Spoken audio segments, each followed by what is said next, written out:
नमस्कार मित्रांनो, सध्या पोलीस भरतीची मैदानी चाचणी शेवटच्या टप्प्यात आहे. काही जिल्ह्यांची मैदानी चाचणी संपली, काही जिल्ह्यांचं मैदानीचं कट ऑफ सुद्धा लागलं. आता 2-3 दिवसापूर्वी आलेल्या परिपत्रकानुसार जर बघितलं तर ज्या जिल्ह्यांचं मैदानी संपले अशा जिल्ह्यांचं साधारणतः 14 मार्चला लेखी परीक्षा होणार आहे. मित्रांनो, खऱ्या अर्थाने लेखी परीक्षेचा मुहूर्त लागला असं म्हणावं लागेल. पण खरोखर 14 मार्चला होईल का? तर हो मित्रांनो, ही तुमची परीक्षा 14 मार्चला होईल. या अनुषंगाने त्यांची तयारी सुरू आहे. 14 मार्च ही नियोजित तारीख आहे. पण जर याच्यामध्ये काही बदल झालाच तर खूप मोठा बदल होणार नाही. 14च्या ऐवजी एक 7 दिवसाचा फरक पडेल आणि 21 दिवसापर्यंत तुमची लेखी परीक्षा पार पडू शकेल. आता सध्याची त्यांची तयारी बघितली तर 14 मार्चलाच परीक्षा घेण्याच्या पूर्ण तयारीत आहे. सध्या त्याच्यामध्ये कोणताही अडथळा नाही आला तर तुमची परीक्षा 14 मार्चला पार पडेल. मग मित्रांनो, काही जिल्ह्यांचं अजून फिजिकल चालू आहे, काही जिल्ह्यांचं फिजिकल पार पडले. त्याही जिल्ह्यांच्या लागोपाठ लेखीच्या तारखा तुम्हाला यायला समजतील.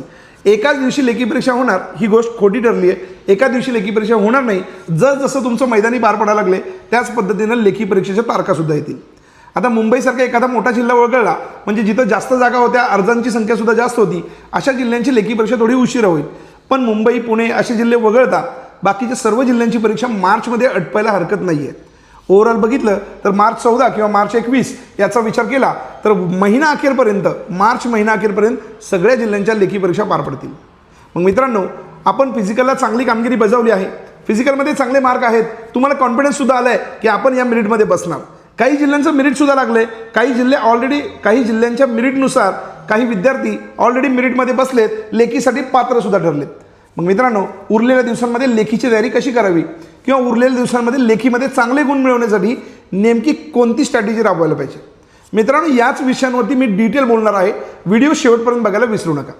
कारण तुम्ही मैदानी मारली म्हणजे 50 मार्कांची पूर्ण तयारी करून तुम्ही मैदानात उतरला होता, 50 पैकी चांगले गुण मिळवले, पण आपली परीक्षा फक्त 50 मार्काची नाही आहे, तर लेखी आणि मैदानी मिळून एकत्रित 150 मार्कांचं मेरिट लागणार आहे. मित्रांनो, मग या 150मध्ये आपल्याला क्वालिफाय व्हायचं आहे किंवा 150मधून आपल्याला सिलेक्शन लिस्टमध्ये यायचं आहे.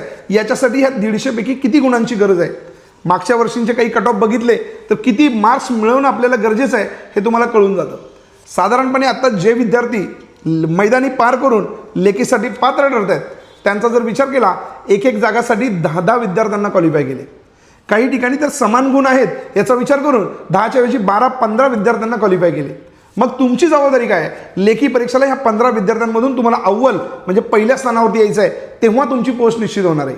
मित्रांनो, फक्त मैदानी मारलं म्हणजे काम संपलं नाही आहे.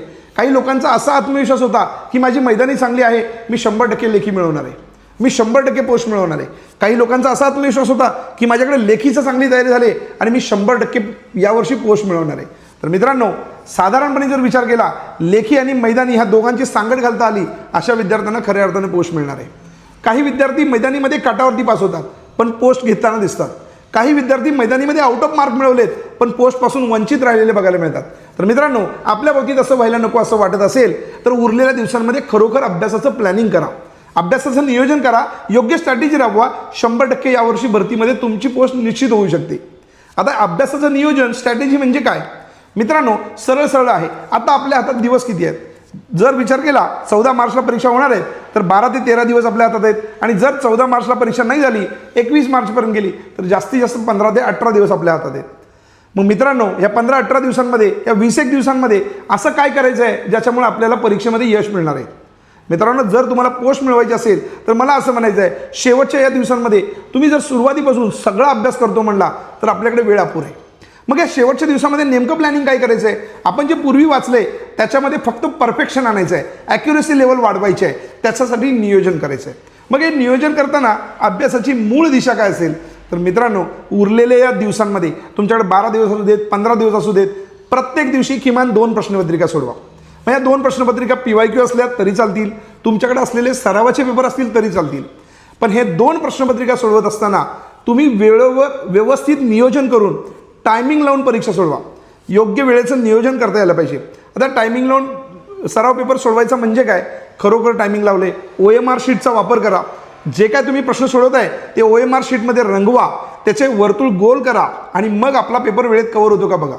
आता काही विद्यार्थ्यांना असं वाटतं मी प्रश्न वाचतो आणि तिथंच प्रश्नपत्रिकेमध्ये टिक करत जातो, माझं पेपर सोडवण्याचं प्रॅक्टिस होईल. मित्रांनो, आता OMR शीटवरती प्रश्नपत्रिका सोडणं किती महत्त्वाचं आहे सांगतो. आपल्याला वाटतं गोल करायला असा वेळ लागतोच किती, खऱ्या अर्थाने तो गोल करण्यासाठी सुद्धा आपल्या या 90 मिनिटातला वेळ वापरला जाणार आहे. 90 मिनिटातला वेळ तो प्रत्येक गोल करण्यासाठी आपल्याला खर्च करायचा आहे. तुम्हाला वाटत असेल तर एक छोटं उदाहरण सांगतो.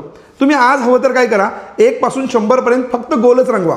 तुम्ही स्टॉपवॉच चालू करा आणि 1 पासून 100 पर्यंत फक्त एक एक गोल रंगवत जायचं आणि 100 गोल झाल्यानंतर स्टॉपवॉच थांबवा. मग तुम्हाला खऱ्या अर्थाने कळेल की परीक्षेच्या दिवशी या 90 मिनिटातला किती वेळ माझा फक्त गोल रंगवण्यासाठी जाणार आहे. हे गोल रंगवणं सुद्धा महत्त्वाचं आहे आणि त्याच्यासाठी सुद्धा वेळ खर्च होतो, त्याच्यासाठी सुद्धा नियोजन करणं गरजेचं आहे. म्हणजे या उरलेल्या शेवटच्या दिवसांमध्ये जर तुम्ही सराव पेपर सोडत असाल, PYQ झालेल्या प्रश्नपत्रिकांचा सराव करत असाल, तर तो सराव सुद्धा OMR शीटवरती करणं गरजेचं आहे. मी कित्येक विद्यार्थी असे बघितलेत, अभ्यास खूप चांगला आहे, मैदानीला स्कोअर सुद्धा चांगला आहे, पण पेपरमध्ये OMR शीट रंगवताना चुका झालेत. एखादा प्रश्न स्किप केला होता, सोडला होता, पण OMR शीटमध्ये रंगवताना तो सोडला नाही. खालची संपूर्ण मालिका आपली चुकत गेली. उत्तरं सगळी बरोबर आहेत, पण कुठं प्रश्नपत्रिकेत, उत्तरपत्रिकेत रंगवताना चुका झालेत. अशा चुका होऊ शकतात. तुमच्याकडून पहिल्यांदा होतात असं नाही, यापूर्वी खूप साऱ्या विद्यार्थ्यांकडून झालेत. या चुका व्हायला नकोत म्हणून प्रश्नपत्रिका, OMR शीट आणि वेळेचं नियोजन या सगळ्या गोष्टीवरती काम करणं गरजेचं आहे. मित्रांनो, हे जे 2-2 पेपर तुम्ही दररोज सोडवणार आहात, या पेपरमधून तुम्हाला जेव्हा मार्क्स मिळतील, आता एखाद्या पेपरमध्ये तुम्हाला खूप चांगले मार्क्स मिळतील, एखाद्या पेपरमध्ये थोडे कमी मार्क पडतील, पण कमी पडलेल्या पेपरवरती काम करणं गरजेचं आहे. माझे मार्क गेले कुठं, कोणत्या विषयात मला मार्क कमी पडले याचं नियोजन करा. पेपर सोडवून संपला, मला 75 मार्क पडले, 80 मार्क पडले, 83 पडले, इथं काम संपत नाही आहे. जेव्हा तुमचा सराव पेपर संपेल, तुम्ही पेपर चेक कराल, तुमचे गुण तुम्हाला समजतील, त्याच्यानंतर काय करायचं आहे, तर खऱ्या अर्थाने गेलेले प्रश्न कुठल्या विषयाचे होते, माझे कुठल्या विषयातले गुण जातात, आणि मग ते जर माझे प्रश्न गेले असतील, हे प्रश्न मी वाचले नव्हते म्हणून माझा गुण गेला, की मला हे येतच नव्हतं, की या प्रश्नांमध्ये मी कन्फ्यूज झालो, 2 उत्तर, मी ह्या प्रश्न वाचला होता, या प्रश्नाबद्दल मला माहिती आहे, पण पर्यायांमध्ये माझं कन्फ्युजन झालं. यातलं कोणतं तरी एक कारण तुम्हाला मिळालं पाहिजे. मित्रांनो, जर पर्यायांमध्ये कन्फ्युजन होत असेल तर तुम्ही जे पूर्वी वाचलंय ते पुन्हा एकदा वाचून रिपीट करणं गरजेचं आहे. म्हणजे एकदा वाचलं तर लक्षात राहिले अशातला भाग नाही. जेव्हा त्याचे रिपिटेशन्स वाढतील तेव्हा तुमची ॲक्युरेसी लेवल वाढायला चालू होणार आहे. मग या पेपरबरोबर प्रश्नपत्रिका सोडवला, तुम्ही गुणांचा पडताळणी केली, कुठल्या विषयात गुण जातात हे बघितलं, तर त्याच्या पद्धतीनं नियोजन करून उरलेल्या 10-12 दिवसांमध्ये दररोज तुम्हाला अभ्यासाची स्ट्रॅटेजी बदलावी लागेल. एका स्ट्रॅटेजीवरती शेवटपर्यंत नाही चालणार आहे. आता माझं एवढंच म्हणणं आहे, शेवटच्या दिवसांमध्ये नवीन काही वाचू नका, जास्तीत जास्त प्रश्नपत्रिका सोडवण्यावरती भर द्या. आता प्रश्नपत्रिका सोडवण्यावरती अशा प्रश्नपत्रिका निवडा ज्याच्यामध्ये समजा तुमचे काही प्रश्न चुकले असतील. आता एखादा प्रश्न तुमचा चुकतो, पण चुकल्यानंतर फक्त तो माझा चुकला एवढ्यावरती न थांबता हा प्रश्न माझा का चुकला आणि मग याचं बरोबर उत्तर काय आहे, त्याचं योग्य विश्लेषण काय आहे, हे बघणारं पुस्तक वापरा, ज्याच्यामध्ये तुम्हाला प्रश्नपत्रिकेबरोबर त्या प्रश्नांचं विश्लेषण सुद्धा मिळेल. म्हणजे तुमचा प्रश्न चुकला आहे एवढ्यावरती न थांबता तो माझा प्रश्न का चुकला आणि तो बरोबर येण्यासाठी मला काय तयारी करायला पाहिजे याचं योग्य विश्लेषण असणारं पुस्तक वापरा. ज्याच्यातून तुम्हाला काय होईल, पेपर सोडवण्याचा सराव होईल आणि चुकलेल्या प्रश्नांची दुरुस्ती करून पुन्हा तो प्रश्न चुकणार नाही, किंवा तशा प्रकारचा दुसरा कोणताही प्रश्न आला तर तो तुमचा चुकणार नाही, याच्यावरती तुम्हाला काम करता येईल. मित्रांनो, शेवटचे हे दिवस खूप महत्त्वाचे आहेत. तुमच्या आयुष्यातील 10, 12, 15 दिवस खूप महत्त्वाचे आहेत. या दिवसांमध्ये इतर फालतू गोष्टींचा वेळ सगळा कमी करा, तुमच्या अभ्यासावरती फोकस करा. ह्या 10-12 दिवसांमध्ये इतका अभ्यास करायचा आहे, इतकी मेहनत घ्यायची आहे की आपण पूर्वी घेतली नव्हती इतकी मेहनत घ्यायची आहे. याच्यानंतर परत तुम्हाला अभ्यास करायला नाही लागणार मित्रांनो, कारण आत्ता जर योग्य अभ्यास केला आणि तुम्हाला मैदानी आणि लेखी मिळून जेवढे मार्क्स लागतात तेवढ्या मार्कांपर्यंत तुम्ही पोहोचलात तर यावर्षी तुमची पोस्ट निश्चित आहे. तुम्हाला मिळालेल्या पोस्टनंतर परत तुम्हाला हा अभ्यास करावा नाही लागणार आहे. मग जर एकदा अभ्यास केल्यानंतर परत ही अभ्यासाची गरज नाही आहे तर तो एकदाच करताना चांगल्या पद्धतीनं करा. विषयाचं सखोल नॉलेज घ्या, जे जे प्रश्न चुकतात ते प्रश्न का चुका लागले त्याचा अभ्यास करा, प्रॉपर वेळेचं नियोजन करा. टाईम मॅनेजमेंट खूप महत्त्वाचं आहे. आता मित्रांनो, प्रश्नपत्रिका सोडवत असताना संपूर्ण या 90 मिनिटामध्ये आपला पेपर वेळेत कव्हर व्हायला पाहिजे. आता वेळेत कव्हर व्हायला पाहिजे म्हणजे काय, 100 प्रश्न जरी सोडवायचे आहेत, 90 मिनिटं जरी असतील, खऱ्या अर्थाने तुमचा पेपर 75 ते 80 मिनिटात पूर्ण व्हायला पाहिजे. शेवटची 10 ते 15 मिनिटं तुम्हाला रिव्हिजन, रिचेक करण्यासाठी शिल्लक पाहिजेत. ज्या वेळेला पेपरचा शेवटचा प्रश्न सोडवून संपलाय आणि माझ्याकडे वेळ शिल्लक आहे, एक आत्मविश्वास वेगळा असतो. मित्रांनो, पेपर शेवटच्या टप्प्यात आलाय, 5-10 मिनिटं राहिलेत आणि अजून माझे 20-25 प्रश्न सोडवायचे आहेत. यावेळा तुम्ही गोंधळून जाता आणि मग या गोंधळामुळे येणारे प्रश्न सुद्धा चुकतात. तुम्हाला जे प्रश्न पूर्वी माहिती होते, वेळेअभावी तुम्ही घाई गडबडीत सोडवताय आणि मग छोट्या छोट्या चुका करतात. पोलीस भरती अतिशय सोपी आहे, 100 प्रश्न खूप सोपे असतात. मी जे तुम्हाला सांगतोय 70-75 मिनिटात पेपर कव्हर होत असतो. फक्त आपण शांत डोक्याने पेपर सोडवता यायला पाहिजे. आणि मग पेपर सोडवत असताना जेवढं शांत डोक्याने विचार कराल तेवढे तुमची ॲक्युरेसी लेवल वाढणार आहे. मित्रांनो, पेपरमध्ये काही प्रश्न असेही असतात ते जाणून बुजून तुम्हाला स्पीड ब्रेकर म्हणून टाकलेले आहेत. आता स्पीड ब्रेकर म्हणजे काय? काही मराठीचे प्रश्न असतील, काही GSचे असतील, काही प्रश्न बुद्धिमत्तेचे असतील जिथं तुमचा वेळ खाणार आहे. तुम्हाला त्या प्रश्नांना ओळखता यायला पाहिजे. हा प्रश्न जर माझा वेळ खायला लागलाय, माझ्याकडे स्पीड ब्रेकर म्हणून आलाय, मग खरोखर आपण जेव्हा पेपर सोडवणार आहे त्यावेळेला तो प्रश्न थोड्या वेळासाठी मागे ठेवायचा आणि पुढचा प्रश्न सोडवायचा. संपूर्ण पेपर सोडवून झाल्यानंतर परत येऊन जो प्रश्न आपण मागे ठेवला होता त्या प्रश्नावरती विचार करण्यासाठी वेळ शिल्लक ठेवणं गरजेचं आहे. चालू पेपरमध्ये एका प्रश्नावरती जर तुम्ही अडून बसलात, हा प्रश्न मी सोडवणारच आणि मग पुढे जाणार, तर कधी कधी तो प्रश्न तुमच्यासाठी धोकादायक ठरू शकतो. हा डिसिजन तुम्हाला अडचणीत आणू शकतो. पेपर कव्हर करण्याच्या दृष्टिकोनातून एखादा प्रश्न आपल्याला जास्त वेळ खातोय असं वाटतं, म्हणजे त्या प्रश्नावरती आपल्याला 20, 30, 40 सेकंद गेले, 1 मिनिट गेला तरी आपण पुढे जात नाही. अशा वेळेला तो प्रश्न स्किप करण्याची स्ट्रॅटेजी सुद्धा तुम्ही अवलंबणं गरजेचं आहे. मग कुठला प्रश्न सोडवायचा, कुठला प्रश्न स्किप करायचा, साधारणपणे चालू स्पीडमध्ये किती प्रश्न आपण स्किप करून पुढे जाणार आहे, एवढे प्रश्न सोडलेत तर आपला पेपर किती वेळात कव्हर व्हायला पाहिजे याचं मायक्रो लेवलला प्लॅनिंग करणं गरजेचं आहे. मित्रांनो, या शेवटच्या काही दिवसांमध्ये अभ्यास काय केलाय याच्यापेक्षा केलेला अभ्यास परीक्षेमध्ये कसा उतरायचा आहे याच्यावरती विशेष लक्ष द्या. कारण तुमची परीक्षा वाचनाची नाही आहे, तुमची परीक्षा अभ्यास करण्याची नाही आहे, तर तुमची परीक्षा पेपर सोडवण्याची आहे. मग मित्रांनो, शेवटच्या दिवसांमध्ये पेपर सोडवण्याच्या स्ट्रॅटेजीवरती जास्त भर देणं गरजेचं आहे. पेपर कसा सोडवला तर माझा वेळेत कव्हर होईल, पेपर सोडवताना मी नेमकी काय स्ट्रॅटेजी वापरणार. आता काही मुलांचं आहे, प्रश्नपत्रिकेमध्ये सगळी उत्तर रंगवतात आणि शेवटी वर्तुळ गोल करतात. काही विद्यार्थी प्रश्न सोडवल तसं वर्तुळ गोल करतात. तुमची स्वतःची एक स्ट्रॅटेजी निवडा. एका पेजवरचे प्रश्न सोडवून झाले, मी तेवढे वर्तुळ रंगवणार आहे. दुसऱ्या पेजवरचे प्रश्न सोडवले, तेवढे वर्तुळ रंगवणार आहे. अन्यथा मी सगळे वर्तुळ शेवटी रंगवणार आहे. एक स्ट्रॅटेजी ठरली पाहिजे. जर तुम्ही आयत्या वेळी स्ट्रॅटेजी जरी बदललात तरी सुद्धा तुम्ही अडचण देऊ शकता. मग या 10-12 दिवसांमध्ये तुम्ही पेपर सोडवण्याच्या स्ट्रॅटेजीवरती काम करा, पेपर सोडवण्याचा सराववरती काम करा आणि पेपर सोडवण्याचा जेवढा चांगला सराव कराल तेवढ्यात तुम्हाला येणाऱ्या परीक्षेमध्ये यश मिळण्यासाठी सोपं होणार आहे.